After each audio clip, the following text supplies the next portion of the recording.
Through my life, I've been in and out of church some, and there's two previous times in my life I thought I was saved for just short periods. First time I'm thinking 13, maybe 14.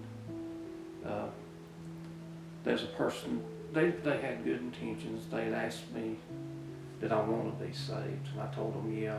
And they like, do you want to go to the altar? And I didn't really have the courage to tell them no. I kind of got to skipping church, and that led to me quitting going to church and going right back to my sinful ways and stuff. And I never did really get back into church until I was about 26, 27. I started back going a little bit, but I was in a really bad place in my life at that time. Real anxiety, emotions, and I went to a tent revival. And when the preacher got through preaching, he gave the invitation, and my emotions kind of got to run out of control on me. Started crying and went to the altar crying because I thought to myself, if I die in a car wreck tonight, I'll go to hell. Told God, I was like, I repent, please save me. And I didn't even know what repent meant. Got this skipping church, which led to me not going back to sinful ways. Really just turned into an awful hard, just nasty, rusty-hearted person.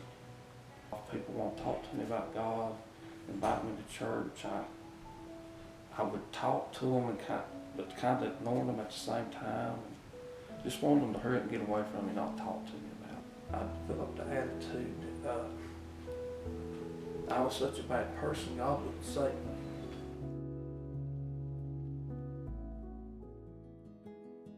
And God's plan for me started around the end of March. My wife had went to Big Dave's fish account to pick up food, and a group from a big level church was there. And she knew some of them, and she worked with Brenda, which was with the group, Brenda Green. And when she got ready to leave, she said everyone was so nice, and they invited her to church. And when she was leaving, she told Brenda, I'll see you Monday morning. And Terry Gossett told her, we'll see you in the morning, which he's talking about, we'll see you in the morning at church.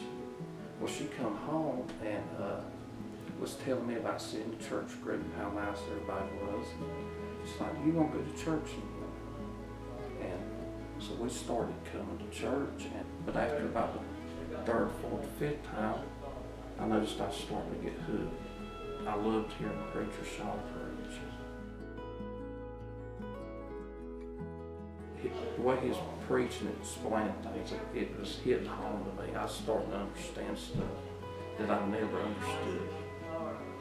By then, about the 6th, 7th week, I knew what repent meant. And that just told me you have never been saved because you didn't know what it meant. And through all that, God was just preparing me to be saved.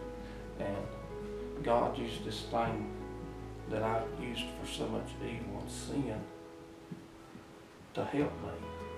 I got to listening to preachers on YouTube. Two of my favorites, one's Adrian Rogers, the other one's Billy Graham. He also, while he was working on me, he also was softening my heart, and I didn't realize that at the time. I got to listen to, he used it again there. Because I loved listening to music on my phone. You never knew what kind of music he was going to do. Sure was something you wouldn't want to listen to in church. One day he would just pull up some gospel songs on your phone and start listening to gospel music. And the two of the songs, I wrote them down. One of them is, the name of it, That Soldier Was Me. And a lot of it goes like this. I didn't write the whole thing, but some of the words. It says, in a dream, I was there when they crucified Jesus. In my dream, I saw his great agony. I run to the man that was piercing his back. When I pulled him away, that soldier was me. Though only a dream, I crucified Jesus. It was my sins he bore on Calvary's tree. When he prayed alone in Gethsemane's garden, I believe he prayed for me. That night he prayed for me. He prayed for me.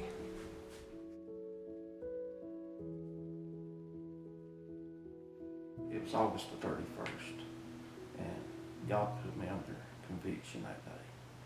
And I had stopped at McGuinn's store. It was probably 3 or 4 o'clock that afternoon.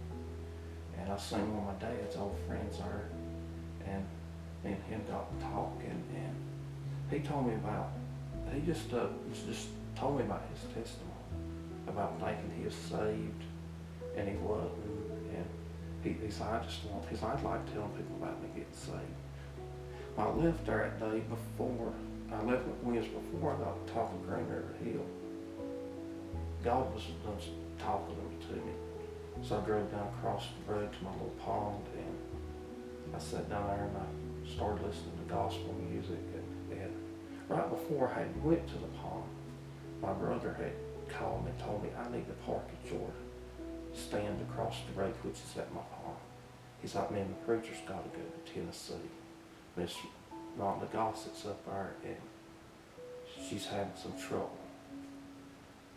Right before I left the pond, I text my brother and asked how's Rhonda. He texted me back that she had passed away. And that really hit home. I was under conviction pretty much all night. The next morning, we got up, went to church, and on the way to church, I told my wife, I was up past the tree last night, but I didn't tell her why. Because I just had a feeling I pretty much knew I was going to get saved that morning.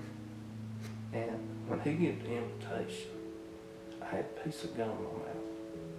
And I was, for some reason, in my mind, I couldn't have the gum in my mouth and go to the altar.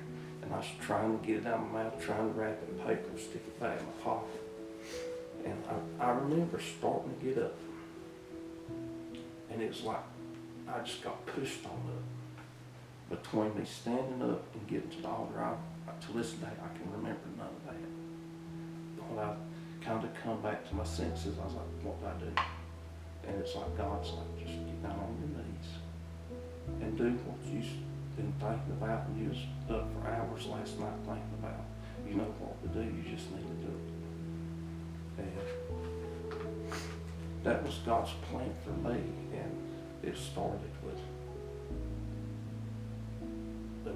a church group from the level being at Big Days Fish Camp. My wife started our son.